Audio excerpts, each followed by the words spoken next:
Hi everybody, today I'm counting down my top 50 board games of all time, or at least I'm doing the first portion of it from number 50 to number 41. I do this every year because I like to see what games I'm really enjoying at the moment.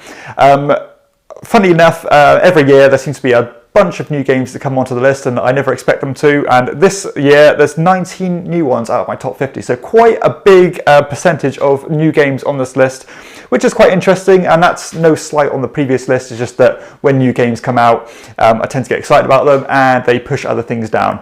But longevity is quite a funny thing in the board game hobby, but the great ones always stay on the list. So let's get started at number 50 and we'll have a good a talk through them. So at number 50 I have Colosseum. Now Colosseum is a great game by Wolfgang Kramer. It was last year's number 30, so it's had a slight fall from last year, or quite a big fall actually, but the only reason for that is because I've played this so many times now that I kind of feel like I've done everything in the game has to offer. But it's a great set collection, an auction game where every player has their own almost amphitheatre or Colosseum, and you are trying to put on the best shows in your arena as possible by gathering different actors and different props and putting on these huge spectacles. And the way you're going to do that is you're going to accumulate these things via auctions, and the way you gather them is you don't just buy them one thing at a time, you actually buy them in lots of three. So there can be kind of two things that you really want, but not to be too bothered about the third thing. And the cool thing about that is that going in the next phase, you can choose to trade your surplus resources with other players, to suit your needs. And driving a hard bargain is a lot of fun in the game. So there's a lot of interaction in the game. Very simple, quite a simple rule set. And it's accessible in that way, but it's a great production. It's a lot of fun. You can upgrade your Colosseum by adding more bleachers and adding things that let you re-roll and different upgrades. And it's a really fun game, and the scoring mechanism in it as well is quite interesting because out of the 5 different rounds in the game, only your best score ever counts. So say I scored 50 points in the second round and scored 45 in the third round, the 50 points would be my score. So that's a nice twist, and I really do like that. So Colosseum is my number 50. At number 49, I have another game by Wolfgang Kramer, this time by his design partner, Michael Kiesling. This is the Palaces of Carrara.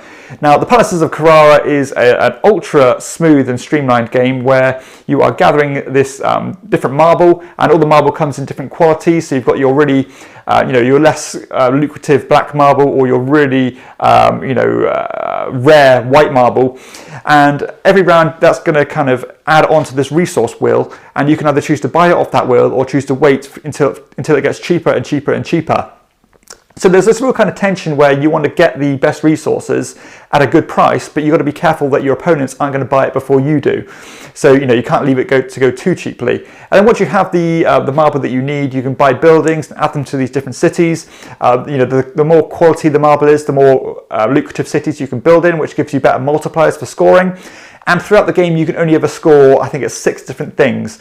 And whether that's a certain city or a certain type of building, it can be so important because when you score something, your opponent can't score it. So again, it's got that chicken feel to it, where you want to score something to get loads of points, but you don't want your opponent to get it before you do. So a really nice game, and I highly recommend it. Quite hard to get hold of, but still great nonetheless. That is the Palaces of Carrara. And that was a new entry to the list, by the way. At number 48, I have another new entry with Letter Jam. Now, this is a cooperative word game, so you are working together, and it's a deduction game as well. And the way this works is that at the beginning of the game, you are going to make a word for one of your teammates. Secretly, you're going to shuffle the cards up, and then they're going to put one of the cards face up but away from them, so every other player on the team can see their letter apart from themselves. And then you are trying to place tokens down in order to build a word to help the other players decipher what their letter is. And once they do it, they can kind of work through their word, and at the end of the game, reveal if they got the letters right or not. So there's this anagram aspect to it, there's this deduction, there's word building, and it's just so pleasant. It's a real modern spin on games like Scrabble, or all these traditional games. But the cooperative aspect of it works very well. It's a lot of fun, and it was quite a big hit a year or two ago, and I think it still holds up great. And I get this into the table quite a lot because I really do enjoy it. So at number 47, I have Tiefe Taschen. This has fallen from number 28 from last year, but I think the only reason for that is that I haven't really had much opportunity to play it this year. This is a party game where you are you have the role, or you play the role of these corrupt politicians, and every round there's going to be a president, and they are going to draw a number of money cards equal to the player count, and they're going to divide that money up however they see fit. So they can try and spread it evenly, they can give it all to themselves, they can give it all to another player. But they've got to be careful, because every round there's going to be a simultaneous selection kind of mechanism where everyone's going to vote whether to keep the president in power. They can vote to kick them out. They can bribe other players to do what they want them to do. You can blackmail other players. A very interactive negotiation game, and I think it's one of the best party games on the market. It is just so much fun. The skin here, Tiefe Taschen, this one isn't available anymore, but it is still available as Good Critters, which has a kind of a mafia re-theme. But I'm so surprised this one hasn't blown up bigger than it has, because it is so much fun and just brilliant. Just really laugh out loud moments, and the simultaneous play works almost better than any other simultaneous game or simultaneous card action play game that I've ever seen. So great game, that is Tiefe Taschen. At number 46, I have last year's 41, so a very narrow fall for Decrypto. Now, this is a team versus team word style game where each team has 4 words given, or they can see secretly, their opponents can't see them, and then every round there's going to be a clue giver who's going to help, or who's going to be given a 3 number clue. So it could be like any formation of 1, 2, 3, or 4. So it could be like 3, 2, 1, 3, 2, 1, or 4, 2, 4, 2, 1. And you are trying to give clues equaling those words to your team members, and you've got to be very subtle in being not too obvious, but still obvious enough that they'll get it. But because you've got to be careful that the other team aren't going to intercept and work out what your clue is. And it's quite a hard game to wrap your head around and to explain, but once you play it, it really isn't too bad. And I think this really is a natural evolution to games like Codenames, which is obviously tremendously popular. But this one is so much better than that game, and it really does encourage you to think outside the box and give clever clues to be obvious enough to help your team, but not obvious enough that your opponents can nosy in and win the game. So really fantastic design. That is Decrypto. At number 45, I have one of my go-to filler games, last year's number 40, with No Thanks. Now, No Thanks is one of my kind of tried and tested filler games that I bring out all the time. Introduce this to absolutely anybody because it is so simple. It's a game where you're trying to score as few points as possible.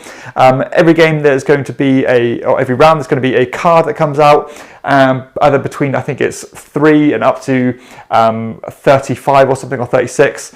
36 being absolutely the worst card that you could possibly take.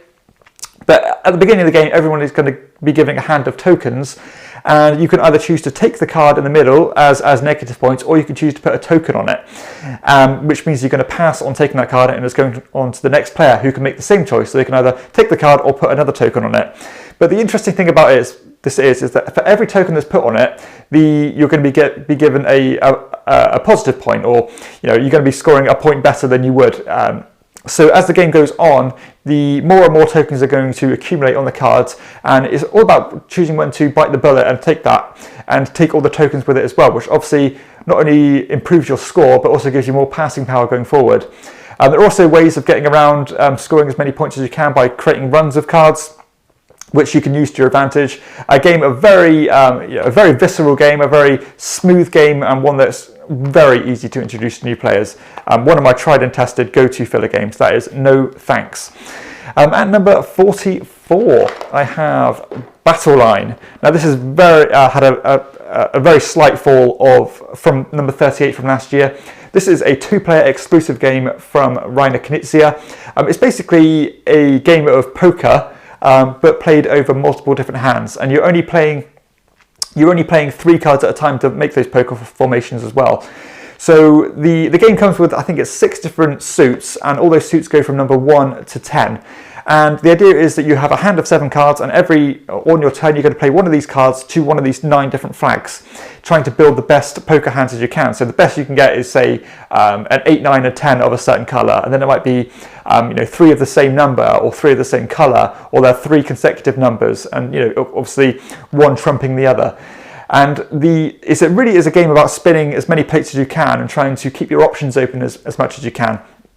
Because your options are quite limited from hand to hand, but as the game develops, things can open up. So you've got to really keep your opportunities open and trying to get those best hands, but not be too optimistic or too ambitious by trying to go for all the best hands, because you'll end up with absolute rubbish. Extremely clever game that's, I think, over 20 years old now, and it still feels fresh as anything. That is Battle Line, one that's been in my collection for a long, long time, and it still gets to the table regularly. At number 43, I have another Reiner Knizia game with High Society. This was last year's number 22, so quite a big fall. I can't quite put my finger on why, but this one is an auction-style game, and it's quite a compact one as well, where you are bidding on simply getting points. Everyone is going to be given a hand of money at the beginning of the game. And the interesting thing about the game is that when you bid on things, you never can get change for what you're bidding. So as you're spending things, you might be spending all your small denominations of money and be left with all your huge checks left, which means that if not a so lucrative card comes out, you can only ever bid with your huge checks, which isn't great. So a nice tension there. And at the same time, the game has this awesome twist with it, that whoever spent the most money at the end of the game is automatically disqualified from winning. So you can have all the points in the world, but if you spent 1,000 francs more than your opponents, then you're automatically going to lose. So I really do like that. You've got to weigh up what other players are spending throughout the game. Additionally, you've got to be careful about certain cards coming out, because with the positive cards, you're going to be bidding money to take the reward, but there's also negative cards in the deck as well, which can kind of do things such as make you lose cards or half your points. You're bidding not to take those cards, which again can be so important. So it's got a great pace to it, very compact, very tight, with very difficult decisions. That is High Society. At number 42, I have Kashgar, Merchants of the Silk Road. This is a new entry to the list. It is probably one of my most underrated games of all time. I think this one should be so much more successful than it has been. Not that many people are aware of it. This one is a game where you are building 3 different caravans or columns of cards. And on your turn, you're going to activate one of the cards at the forefront of those caravans and use the ability on it. And that can be such as gaining resources or adding new cards to your caravans. And the reason for doing that is that you're trying to collect these spices in order to fill contracts, and it's basically a race to get to a certain amount of points. But the cool thing about this game is that you can really line things up strategically and activate things in such a planned way that is really rewarding. If you like games such as Splendor or Century Spice Road, this is definitely one to check out, because I think this one is quite a bit better than those games because of the strategy that goes into it. But for some reason or another, it's just not taken off like those ones. Just a fantastic design. That is Kashgar, Merchants of the Silk Road. And finally, for this section of my top 50, I have at number 41, Telestrations. Now, Telestrations is one of my absolutely favourite party games. It was last year's number 43, so very slight increase on the list. But this one is one of the funniest games out there, where you are basically playing a game of Chinese whispers, but with drawing.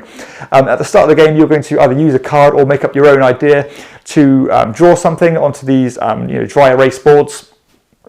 And then you're going to pass that on to the next player, who's going to write what they think you drew. Then you're going to pass it on to the next player, who's going to draw what you wrote, and so on. And it is such a funny game, because by the end of the game, the drawing has gone so far off the rails that it's got no kind of no similarity what the original concept was, and it's just brilliant. And the more kind of detailed and more specific you can be on your drawings, the better this game gets.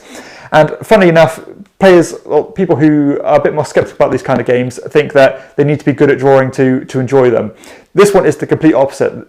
If you are not so great of a drawer, it makes this game so much better, because the the way that the next player can interpret your drawing has so much more opportunity. But yeah, a great game, and one that I'll play absolutely anytime. It's great for things like Christmas or parties. Just brilliant. That is Telestrations. So that concludes this portion of my top 50 games of all time. I hope you join me for the rest of it. If you enjoyed the video, please hit like and subscribe to my channel, and check out my other videos too. For everyone else, I'll see you next time on Chairman of the Board. Bye.